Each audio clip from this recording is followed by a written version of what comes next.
Hello everyone, welcome to Kanen Coffee. Here we have a Pavoni professional espresso machine. Now for this machine we just replace all the gaskets that you see right here. We had to replace the vacuum release valve. Steam was coming out through here. It was not sealing out the boiler, and we also had to replace the groove head sleeve. This one has a hairline crack inside the base.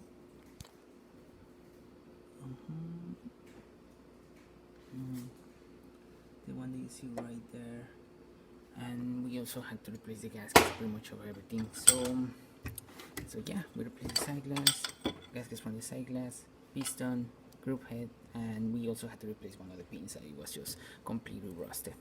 So we always do a shot of espresso, but we don't have the porto filter and we don't have the steamer one, so we're just gonna use the filter here, and as you can see, having excellent flow, working perfectly fine with no leaks, anything like that. And there you have it, La Pavoni Professional working once again. So thank you for preparing Kanen Coffee. Please subscribe to our channel for more content like this every day, and thanks for watching.